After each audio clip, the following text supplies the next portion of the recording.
If you have an order taker mindset, if you are treated like an order taker because of your behavior, you lose something that you can't buy, sell, or trade, which is respect. You cannot buy respect. It is a must-have in this relationship because that is the gateway to making more equitable decisions. Because if we're just going to do orders, go hire an agency. That's Kat Kibben, the founder and CEO of 3 Ears Media. They're on a mission to teach recruiters how to lead intake calls with confidence and master the art of asking the right questions. In today's episode, you'll learn how to lead the intake call and avoid an order taker mindset. This is not a Dairy Queen. This is not fast food. You are not sitting at a window picking something off the board. And if it feels that way, you need to retrain your team. The importance of preparing for the call and asking follow-up questions. You need to be really good at asking follow-up questions and willing to be like, I don't know the answer. How asking the right questions can help address bias and open the door for diverse candidates. Maybe they didn't already have this exact job, and we can understand the experiences you had that qualify you for this role. And how to prepare for the future of recruiting in an AI-driven world. If you do not know what question to ask, you are useless. And I say that with a lot of love. Let's dive into my conversation with Kat.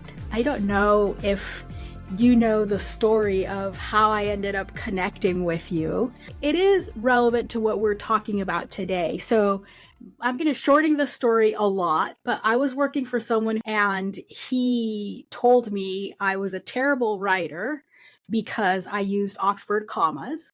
That was the big problem with my writing.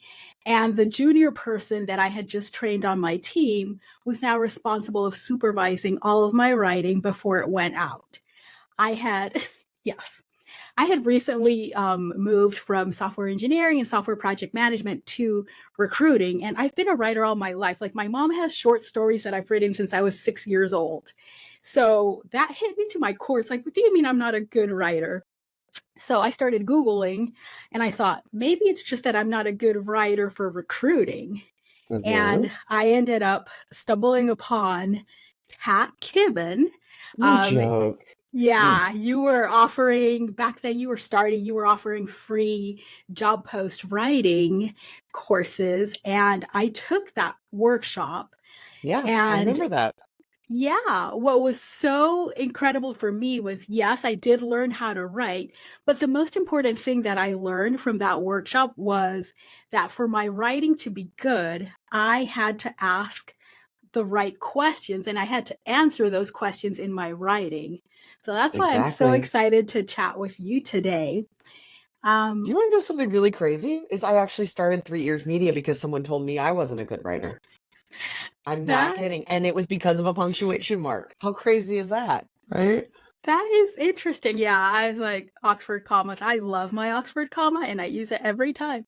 So can you tell us a little more about that story and what led you to starting a company to teach recruiters how to be confident writers? Yeah, so my background, if you looked at my resume, you'd probably be a little confused because it's all over the place. God forbid I ever have to look for a traditional job again, because I was a VP of marketing for an HR technology company. I was a managing editor for a blog all about recruiting. I was actually a technical copywriter for an employer brand agency. And the thing that I saw over and over again is there was this lack of confidence. And the joke I always make is recruiters have a block between their brain and their hands. And somewhere along the way, we are told that what we say and how we talk about a job and how we talk to a candidate isn't good enough to write down. That we need to think harder about it. It needs more format. It needs a comma. Doesn't need the Oxford comma. Whatever it is, we were given these rules that don't serve us. And it was standing between recruiters and their success, meaning they couldn't build great relationships with hiring managers because they weren't communicating things well. They weren't building great relationships with candidates, so they had a pipeline to fill. And it was creating all these roadblocks. And I was like, wait, I'm a writer. I sit in the world of recruiting and all I have done is listen to smart people tell me about how they did what they did and how can I turn this into a system that really works. And it started with writing and evolved into job postings because I realized just how important those are to our success. Everyone knows you as the expert for job post writing at this point. What made you decide to start this training specifically on intake calls? Yeah. Well, so crazy story. I actually tried to build job description writing AI. And I mean, years ago, I was part of an ethics board for AI, and I learned a lot about AI before it was a buzzword. And that got me thinking about the potential for that technology. But the problem was that I could format everything to the nth degree. I could create all the templates in the world, but the reality is that I could ask two people the exact same question and get wildly different answers. And it helped me kind of take a step back to realize that the output is important, but the input is critical. You cannot find something if you can't communicate about what that thing is. And that has to happen during the hiring manager intake. Yeah, yeah, for sure. We've all been there. An intake call feels like pulling teeth, like the hiring manager isn't always the most cooperative person in the intake call. What are some of the common mistakes that you've seen recruiters make in asking questions? Yeah. I think a lot of times the issue is that we ask for lists. And when you ask for a list, you'll always get one. But what that does is it plants a seed of dissatisfaction because when you have a laundry list, and any recruiter who's listening to this is going to start nodding as I describe this moment, you know what I'm talking about. You get the list, and the most dangerous thing you can ever do is, okay, great, and walk off without having that conversation and clarifying because there is no universal language around work. And so without any clarification, all you're doing is operating off of bias. And again, it just like stands in the way of everything that we're trying to be good at, which is making confident, less biased hiring decisions.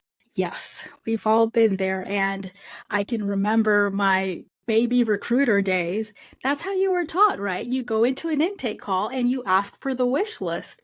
And as you go, you find out that what you understood at this point on the wish list meant isn't exactly what the hiring manager meant. So, yeah, asking the questions is so, so important. The next best question. That's the Yeah. name of your new training. Can you walk us through a real life scenario where asking the next best question completely changed the course of an intake call? 100%. I have one that's really obvious, and you're going to laugh at this because I was doing a round of job postings for an airline, and I was talking to a plane mechanic. Okay, so this is the manager of all the people who fix the planes. When you're delayed because the seat won't go back or there's some little minor issue and we're waiting for that one person to come and fix it, that's this person. And so I didn't know anything about this role, and I'm asking a lot of questions. And I asked a question, what do your best people have in common? Which is one of my very favorite questions because what I find is number one, I always ask it at the end. And by that point, it feels repetitive and it makes the hiring manager go, this is what I'm actually looking for because they're saying the same thing over and over again. But this was a scenario where I was totally pulling teeth. Okay. Surprise, surprise, mechanics aren't the most chatty people in the world. And he goes, well, a lot of them worked at McDonald's. And I was like, wait, wait a minute. There's no formal training program that you attend before you start working on planes. You just like show up and start working on planes. And in my head, I'm going, I'm never getting on a plane again. Like never. No. If you go straight from the fryer to flying, I can't. I already didn't feel safe. Like I'm just not big. I don't love planes in the first place. Turbulence kind of freaks me out. Like, no. He was like, no, no, no, no, you go to school. You go to a school. There's a school for mechanics. And the reason I bring that up is because I think so often we have these assumptions, right? And for me, maybe it was assuming that you can just learn how to be an airline mechanic, or for them, assuming that I already knew that education existed. And ultimately, that is the perfect example of how bias creeps into our processes. We bring all these assumptions about what good means, about what we're looking for and what we need. And we're all human, so we all bring bias to that.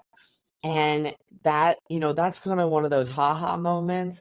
But the reality is those underlying biases are standing in the way of a lot of great people in work. Yes, they are. How can recruiters identify and address the biases that may influence their questioning during intake calls? Yeah, I think there's kind of two answers to this. I think one is educating yourself. Okay, go to the trainings, go to the webinars, learn about bias, and make sure that you are an advocate and educator. That you can provide data, that you can actually have real conversations instead of being like, "Oh, that's biased," because that's like the worst way to start a conversation about bias is Yes. to be like red flag parade, even though that's happening inside your head. That's not what we say out loud. And I think the other side of it is really just getting to the place where we're not just educated, but we become somebody who can have that beginner mindset. Okay. So, and what I mean by that is starting from a blank piece of paper. One of the things that I always do, and I train recruiters on this, is the first thing I tell hiring managers is that not to read me anything. Please don't read me anything that you have. I want you to just tell me the truth. And I watch how they soften when I start the conversation that way because they kind of come with their list, they come with their notes, they want to be prepared. And honestly, I explain this part too. It's more important for me as the recruiter, me as the intake leader to be prepared than them because they know the truth. They don't need to research it. I almost think the second you start to like create format and have them dumping things into fields, that's where again the bias starts to creep in. Yeah, and I like that you said intake leader. That's something that a lot of the recruiters that I've managed and that I've coached don't necessarily make that click in their mindset. You are leading the intake call. It's not Yes. the hiring manager. This is not a Dairy Queen. This is not fast food. You are not sitting at a window picking something off the board. And if it feels that way, you need to retrain your team. If it feels that way in any shape or form, that is a perfect moment and a clear sign that you need the type of training that I'm trying to build right now. That is so funny that you said this is not a Dairy Queen because I remember one of the last teams that I managed, I sat in on one of the recruiters' intake calls and I was giving her feedback and I said, I felt like asking you if I could supersize it.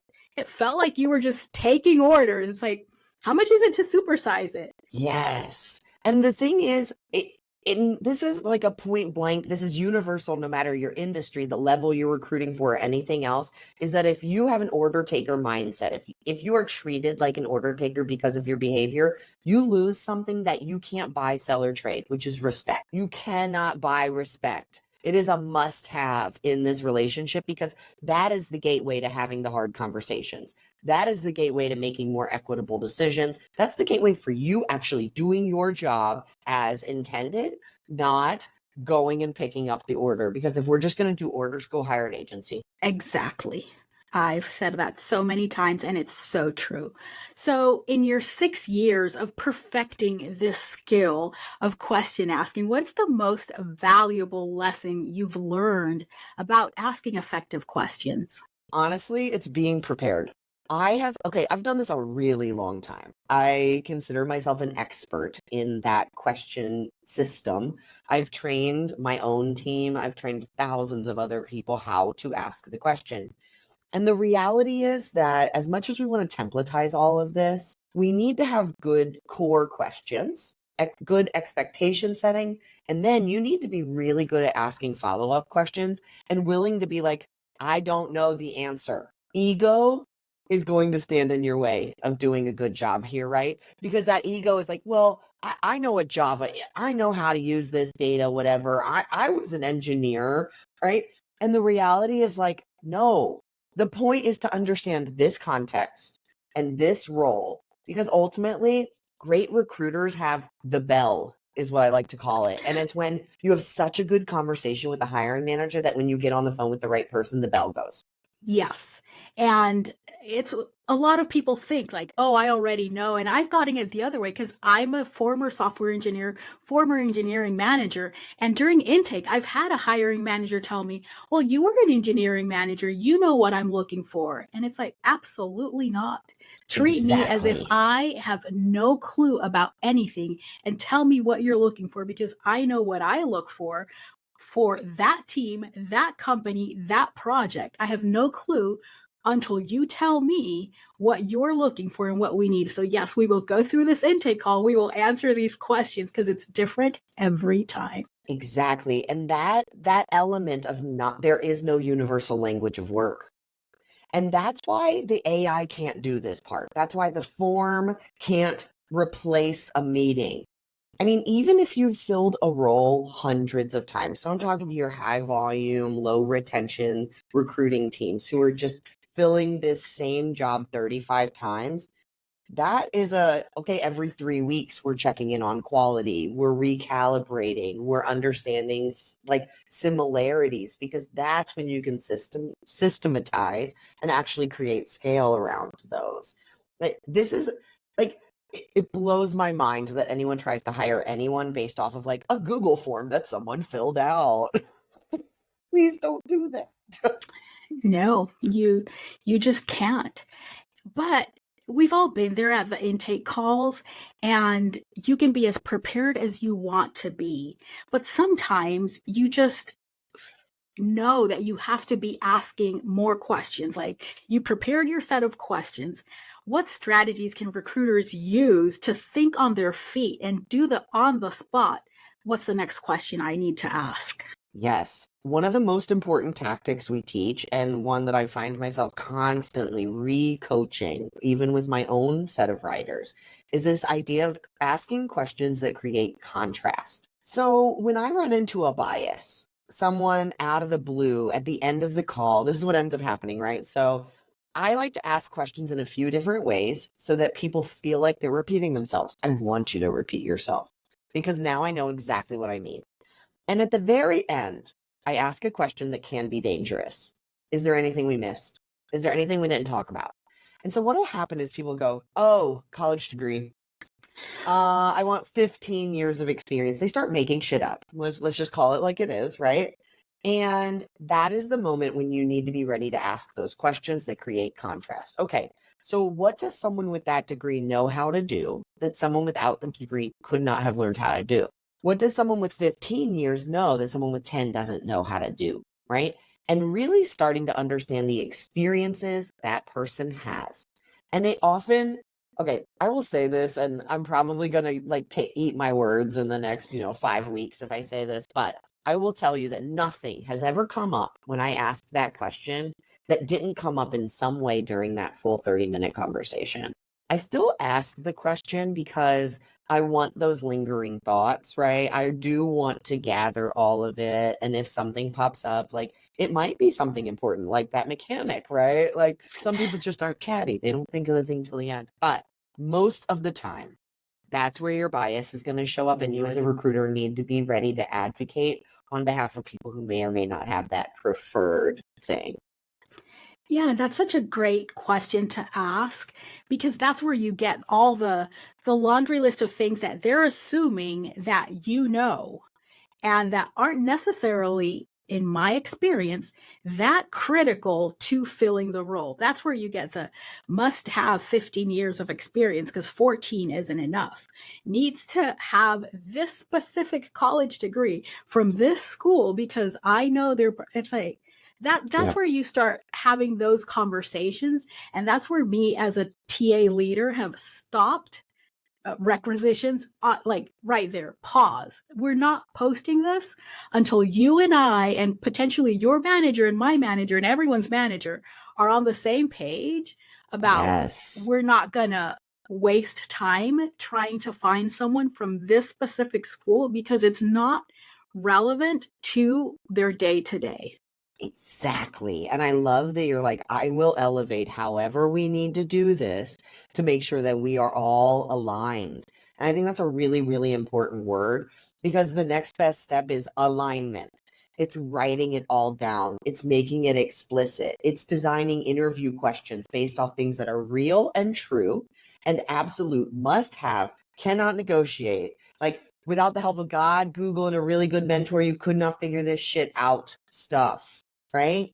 And that is the process towards inclusive hiring. That is how we actually build equity. And the phrase that I just saw this today was like merit-based hiring, which don't even get me started on why you think you need to use the word merit. But if that's the conversation you want to have, alignment is the conversation that you have first. Yeah, way before you post a role, way before you waste a candidate's time talking to them, you need to be on the same page internally. So, Must. yes, you must. What success stories have you heard from recruiters who have implemented the strategies that you teach about asking questions and intake calls? What's really beautiful is that I think we're opening the door for transferable skills and what I actually believe to be how work will work in the future. Because ultimately, the statistics say that the makeup of the workforce right now, the jobs that exist today, that over 40% of them likely will not exist in the next 10 years. And so, knowing that, I think it's really important to start preparing your hiring managers and recruiters for this idea that, like, maybe they didn't already have this exact job. Maybe there are a series of experiences that would prepare you to be really successful at this job, and we can understand the experiences you had that would qualify you for this role. And it's giving opportunities to people who maybe want to leave the education field and become a construction manager. No joke, that happened last week. And they said, it was actually, they reported it back to me. So we did this about 6 months ago. And they said, this has been one of our best construction hires ever. And this is the largest builder in the United States of America. This changes how they think about every single construction manager they hire. And ultimately, what we're doing is opening doors. And it's happening over and over again simply because we've taken the time to educate not just our recruiters, but our hiring managers, making this an effort of culture, not a recruiting initiative for managers only. So, so good. Is there anything else that you see asking great questions, like contributing to the future of talent acquisition? Yeah. So my hypothesis here is that this is the number one skill as far as when we think about the skills that you must have in order to be part of this evolution, whatever it means for TA, is that with AI, it's going to give you a lot of answers. That's kind of its purpose, is synthesizing very large amounts of data. If you do not know what question to ask, you are useless. And I say that with a lot of love, right? I know we're a long way away because we don't have a great data set right now as far as recruiting and what success means, because we do not have a lot of adoption because of fear. And there are a million other things standing in the way. But ultimately, the number one skill you should try to be building right now is creativity, because machines can't be creative. They're using you to do their creation. And so the creative element has to come from your mind. It has to come from imagination. And it makes me feel a little bit like Mr. Rogers, but truly, I think imagination is the thing that everybody should be investing their time in right now. Yes. And anyone who uses AI, I use AI almost daily Yeah. for a lot of things. I use it, I call AI my employee because I have a company of one right now. So AI is my employee that helps me. But the thing is, if I don't ask it the right questions, the answers I get aren't that great. The output that I get is not good. And every time I go back and it's like, wait, I even tell it, I should have asked it this way. And I ask it again, and Mhm. you go deeper and deeper and deeper. Just like with humans, it gets better. So it's definitely a skill that we all need to dominate, really, if we want to be Exactly. successful. I think I listened to a podcast with Adam Grant and Will I Am from the Black Eyed Peas, who is very invested in futurism and has a very wide and deep knowledge of the future. And if anyone's interested in kind of, I think, the role that creativity will play in the workforce, that's where I got a lot of my inspiration, even for this training, and why I think it's important. Highly recommend it. Also, Will I Am has a podcast where his co-host is AI. And the whole concept behind it was he was like, I can't find a co-host who knows about what, Spanish rhythm and Latin, jazz all have in common, right? And that's what he wanted to create. And so he told this I think it's the iHeartRadio team he's working with. He's like, I won't do a podcast unless you let me use AI as my co-host. And that's what he created. Wow, I'm going to have to check that out. It's just fascinating. And I think these are all really creative uses of what we can do in the future. But of course, we're all keeping an eye on the legislation and the laws because, I don't know if anyone's paying attention, but Workday is actually being sued as an agency because someone applied to over 50 Workday hosted ATSs, right? Applied to 50 jobs and got rejected from all of them. And they're claiming that the Workday algorithm is what made that decision and why they didn't get hired. And Workday is being charged as a recruiting agency that was being biased and discriminatory in their hiring decisions. So I think this AI rush, all of it, it's like, do not invest in tools, invest in your creativity. Great piece of advice.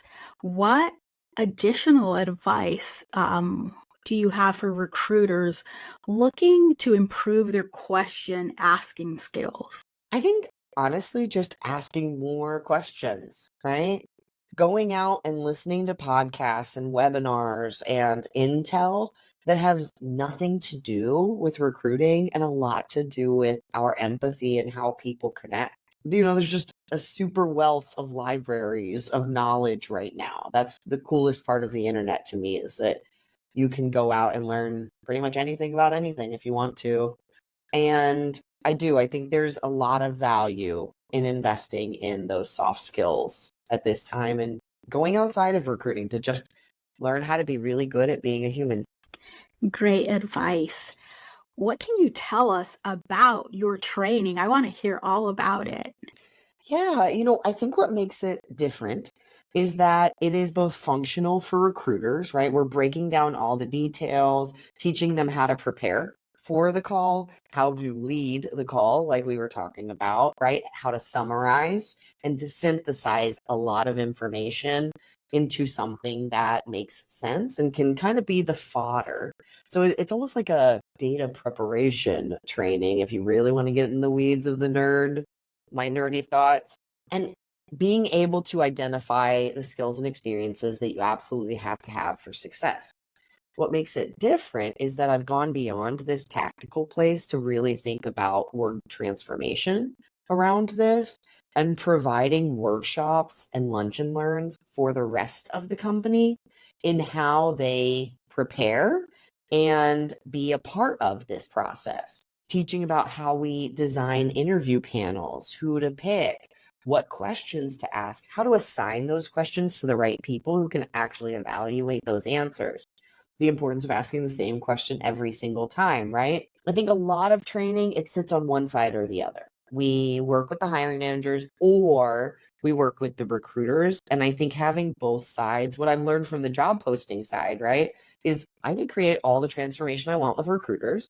And if they have no help having the conversation with hiring managers, it goes very slowly or nowhere at all. And we started offering that with the managers, teaching them what makes a good job posting because we couldn't present them something all new and then be like, you like it? Right? Like you need to kind of prepare people.